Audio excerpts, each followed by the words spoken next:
back to Jeff and the Rabbi. So I go out of the country for 10 days, and I come back to find out that the news stories are all the same as before I left.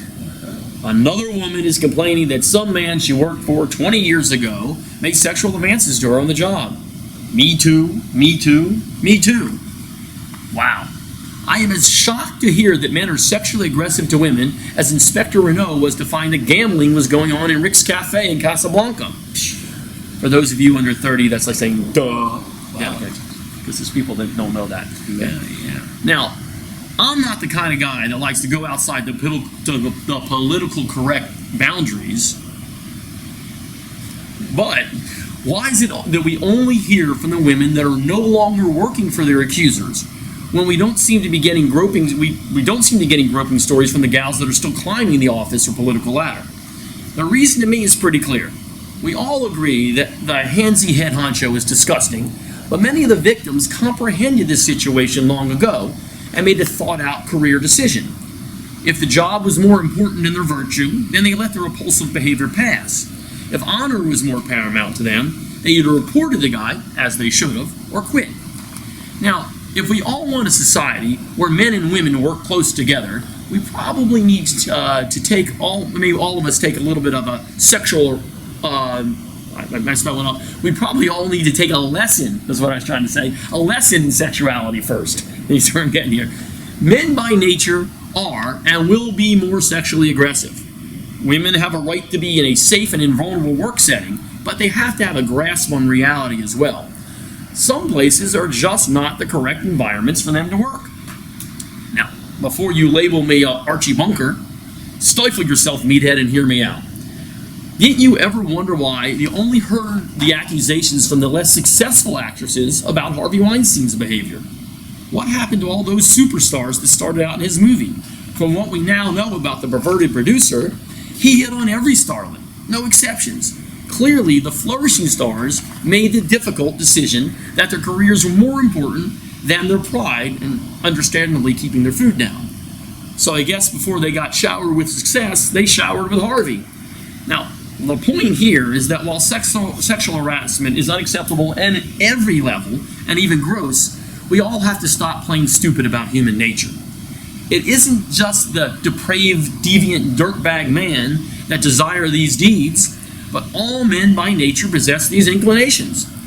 Now, the rabbi would explain that this is probably why men and women should probably not work alone together. I, on the other hand, being a little bit more liberal in my views, I would say that both men and women should not turn a blind eye to natural gender science. Remember, when a man talks dirty to a woman, it's sexual harassment. But when a woman talks dirty to a man, it's about $6.99 a minute. Enough said. I don't know how you can follow that. I'm almost speechless. But you know, one of the beauties of this show is that Jeff doesn't tell me what to say. Yes. I certainly don't tell him what to say. Yes. Right. Everyone brings their own stuff to the table. So do not blame the rabbi. Yeah, everyone brings their own stuff to the table on this one. Well, you know, I'll tell you something. I've been thinking about this a lot. Okay. Everyone's been thinking about it a lot because we're bombarded in the news. Three things of all these news stories. I mean, you know, coming from the left and the right and the middle and in all different orientations, everything. But there are three particular ones that stuck out to me, and I would venture to say the others, maybe I didn't hear about them. But I don't know Matt Lauer. Don't know, never met him. Right. Don't know Charlie Rose, never met him. Don't know Al Franken, never met him. The reason those three kind of caught my attention is because I heard the same thing coming from proteges and accomplices, or I guess you call them fellow workers, and people who respect all three of those people. And women. And all the women that had to do with those three particular people were all devastated. They were all devastated. They were so bothered because I know Matt, I've worked with him, he's such a wonderful guy, I love him. I know Charlie, we've worked together, I respect him, I love him. I know Al, I love him. This is coming from like a senator, I love him, woman, senator, he's a great person. Mm-hmm. I'm so devastated, I can't believe you do something like this. So, there is a big issue here, a fundamental issue. We go back to the women's movement. The women's movement brought women out of the home. Women used to be primarily cloistered in the home, women's places in the kitchen and all that type of stuff. Right. And, let's get back to Leave It to Beaver and Daddy knows, Father knows best and all that stuff, right? So that was once upon a time the image, and now that's not the image at all. Now it's a executive, I can be anything, break the glass ceiling, and all this type of stuff. So women are out and interacting with men. So one of the interesting things, however, is that when they changed the cultural norm, they forgot to change the nature of half of the people that are occupying that cultural norm. Okay, yeah. That's the men. I don't know if they changed the women or not, but they forgot to change the men.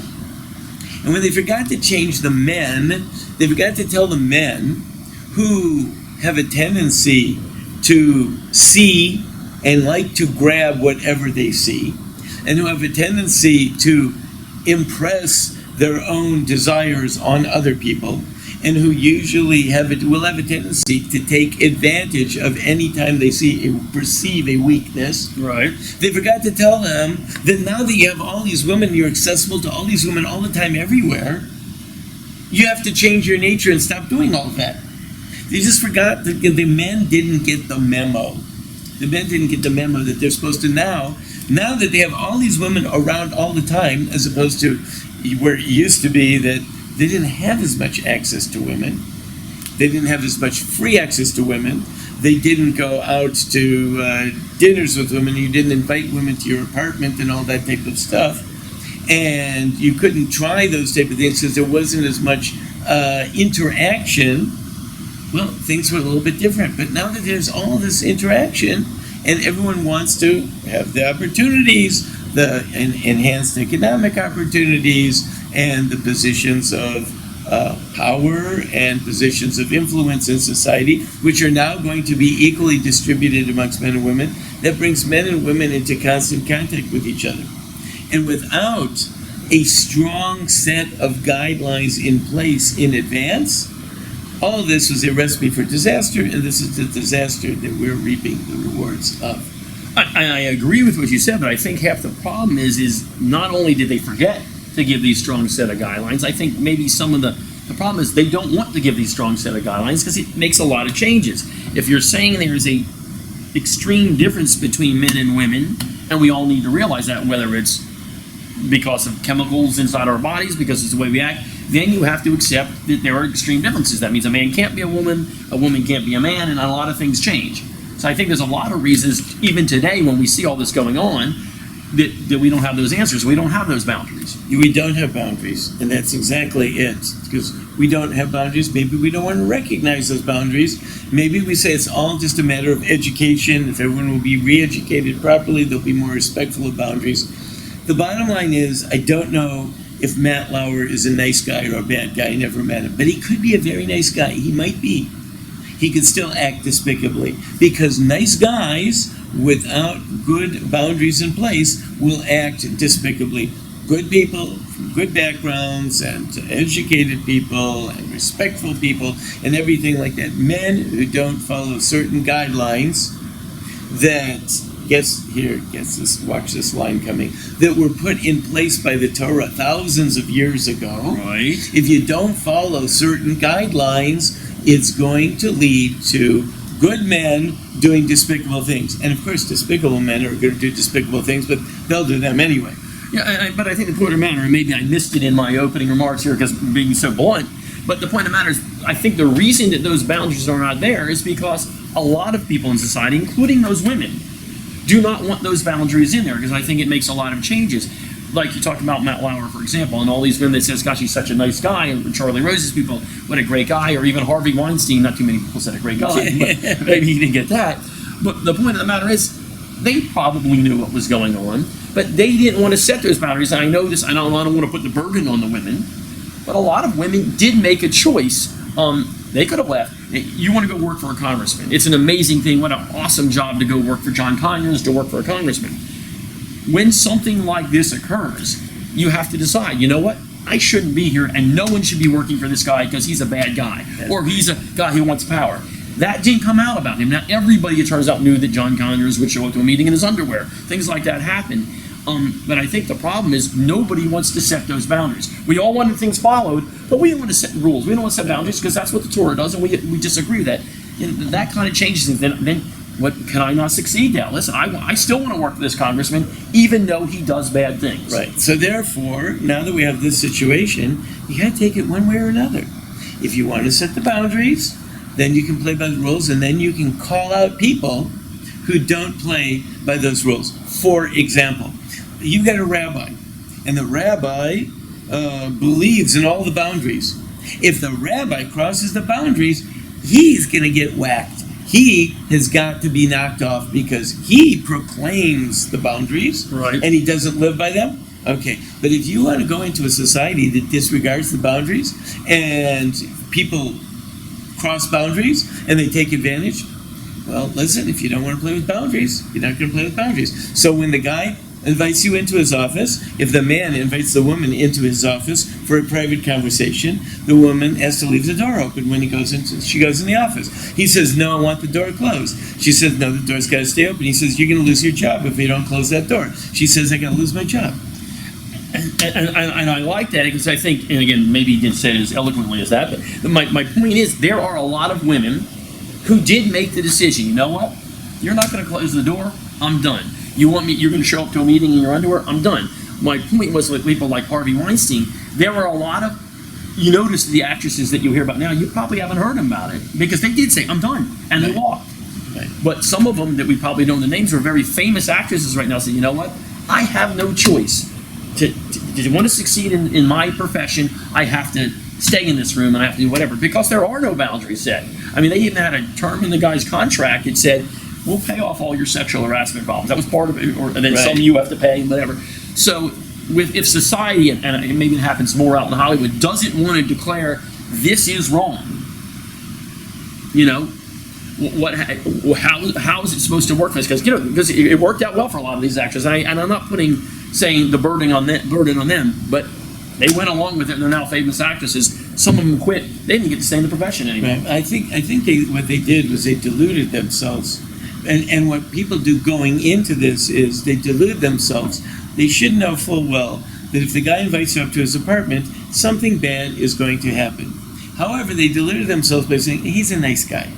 He's not going to do anything. Well, maybe not with Harvey Weinstein. Yeah. With anybody else, they probably did say that. And that is a delusion. Everyone should have known better because even nice guys will do bad things when left alone in their apartment with someone or in their office or whatever it is. So they need to understand that this is a fundamental nature. And of course, if there would be a widespread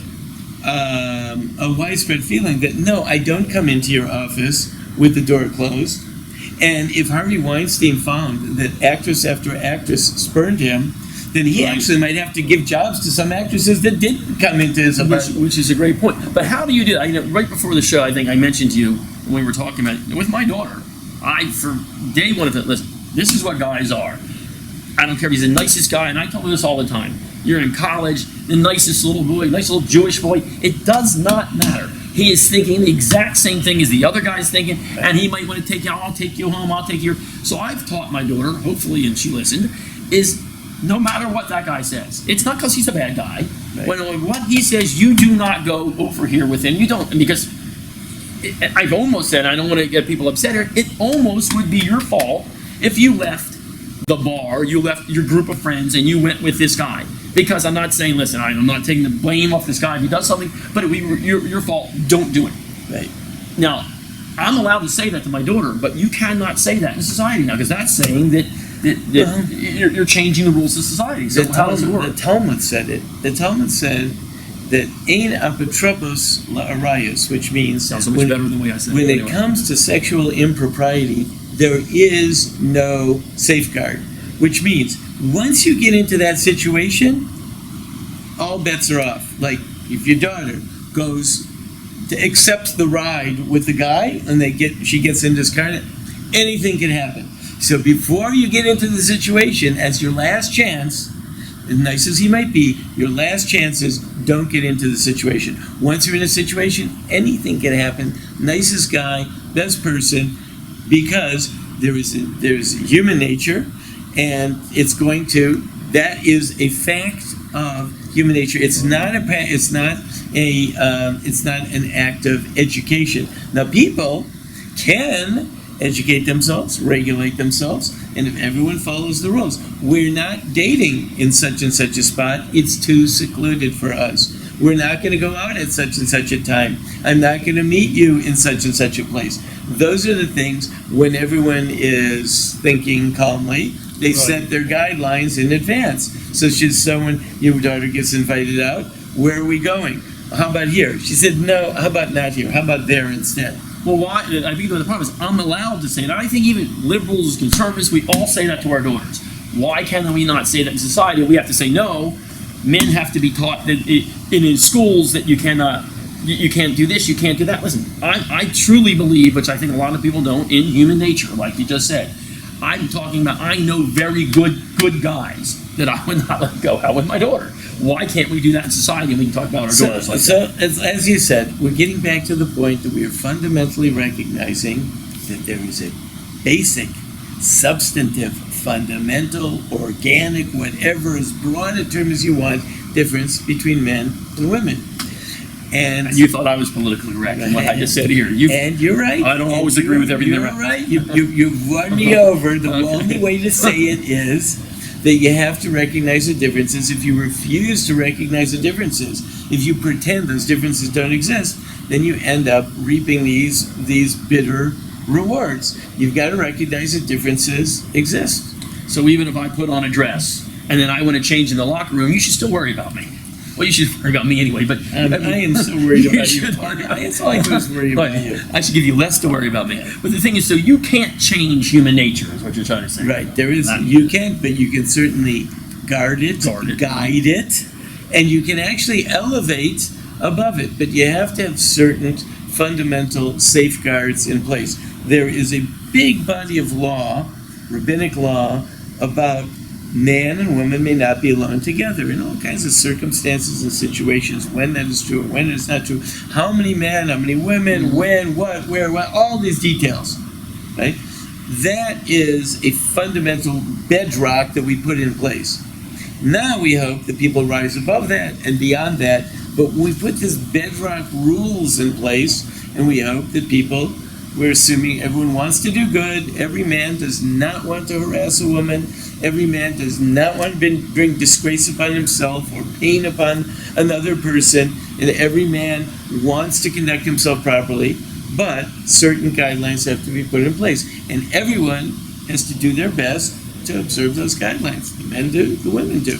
Now, are you saying, though, that women, and this is going to insult many women, you know what, before I take that job, I better think, is that the kind of environment I can be in? Well, that's not my responsibility. That's the business responsibility. That's his responsibility. Or does a woman have to take that thought? Absolutely. Men do and women do. Right. Men do and women do. Men have to ask themselves the question, will I, by taking this job, be put in a position where I will be tempted to do something that woman will consider to be harassment? Very good point. A man has to ask himself that, and I should not take that job. And I should not say, well, what about the poor women who are struggling? And this is where you really feel for people who really need a job to put food on the table. Well, this is an old, millennial problem of people that don't have enough, who are forced to do things that they really don't want to do and compromise their moral status because for the need of feeding the family and making money. Yeah, that's an old issue. And it makes sense. And I think that the last issue probably to discuss with this is, we live in a society today where we really don't talk about morals in society. You talk about it in your shul, we talk about it on the show, but in societies in general, if you turn on the news, if you turn on whatever, rarely do you ever hear a story with the moral side of the story. We never say what's right and what's wrong morally. Right. And so is it hard, and again, I'm not taking any blame away from anybody that does these issues, we're telling everybody you got to follow these guidelines, Then we talk in society there are no guidelines. It's your definition of what's right or wrong. Not just this religious guy. What's right, what's wrong? Well, it's up to you. Should you get dressed like this? Should you do that? There's really no societal discussion of morals and limits. Yeah, I knew a woman who was working in an office, and she came in and she flipped on her computer, and there was a smutty picture came up on the screen that had been sent out by one of the coworkers to everyone. You're talking to my assistant with some little joke underneath, right? And she said she got up, she went to the boss, and she said, if you don't guarantee me that this is never going to happen again, I'm leaving. This is my last day of work. Okay? In that case, he managed to guarantee and put some safeguards in place. But otherwise, he knew darn well that she was ready to walk out of there. Right. Now, that's the only way that this thing is going to be resolved, is if people demand, but people don't want to. They want to play along. They want to be one of the team. They really don't want to lose a job. Everyone doesn't want to lose a job because everyone wants to eat and advancement and all that type of stuff. And so they make compromises. Once you make compromises, everything goes down the tubes. Well, last question I think that everybody probably wants to know. What then do you think of the people 20 years later who come out with this new thing we've got now? It's called Me Too. Everything's Me Too. Right. They made a decision 20 years ago, whatever the situation was. It's not worth me losing my job over. They said 20 years ago. Now, 20 years later, they come out and they attack the person. They made the choice, and I'm not saying, listen, they were put in a bad position. If they're telling the truth, whatever. Is that okay 20 years later to come out and attack someone who cannot clearly not defend themselves at this point because there's no evidence, there's no anything? Well, listen, if the crime was committed, where if they decided to go along with it, or they didn't decide to go along with it, if the crime was committed, the crime was committed. So I think anyone has a right to speak up about it. If somebody intimidated me, if the mafia came and they shook me down, and I was afraid to say anything because I was afraid that Vinny was going to break my face. Right. And now 20 years later, I happen to be living in another country, and I feel like I'm safe. I'm safe. It doesn't mean I can't speak up about it. Right. I just worry about the validity of all this. When the poor guys, everybody's going to bounce on the top of. I mean, I'm not denying it's true, but you get 100 people coming out. When you're a congressman or you're whatever, there's a lot of people that can come out and say that. I just don't. To me, I'm just not surprised. So the lady comes out and she said, "Well, of course, you work for a congressman. I presume that's what happened." As a matter of fact, if a lady tells me that she works in Hollywood, if I look at it, if I presume that any actress that is a star. Right. I mean, I thought everyone knew about this. That's all the books and the movies. Right. The Hollywood makes movies about their own people. Making movies about that. I mean, it's a good point. I heard about this when I was a little kid. I mean, everyone knows this, right? Right. So I presume that this is all. I'm not surprised, of course. Harvey Weinstein. I mean, duh. Is he the first one? I mean, and any generation to go back to this. This is the dawn of Hollywood. Right. No, that's true. And everybody does know that. And everyone knows that. So what's the surprise? And then you say it happened in Washington. Ooh, really? I mean, More people with power over somebody else. I am stunned. I mean, I'm just shocked beyond belief. What are you talking about? Right. Yeah. So the takeaway from all this is what? I mean, is not boys will be boys. Boys need to be controlled to being boys, and women have to understand. If we're going to live in a society that wants to have men and women freely mix with each other, to work together and give all economic opportunities, not to say these are jobs only for women and these are jobs only for men. Right. If we want to live in that type of integrated, sexually integrated society, gender integrated society, then we, as an entire society, has to put certain guidelines in place. This goes all the way back to Clarence Thomas and Anita Hill, right? She said, he said, and all that. As soon as she walked into his office and closed the door, both of them were as guilty as sin. She sinned, he sinned. I don't know what happened once they closed the door, but they never should have been in that situation. Makes sense. Well, good time selling that one, because I got to admit, I agree with you there. I'm not saying, hey, men and women, I totally agree, you should work together. I know we might disagree on that, I don't know, but there's got to be some kind of boundaries that everybody understands and accepts. Not because of bad guys, Right. but because of guys. Universally accepted. And if you anything short of that, then I'm sorry. Really, don't come crying to me now. Of course. Makes sense. Well, I think it was a good one. Let's see what people think about that. We'll Write your see. comments. Yeah. Let us know what you think. Right. All right. See you next week.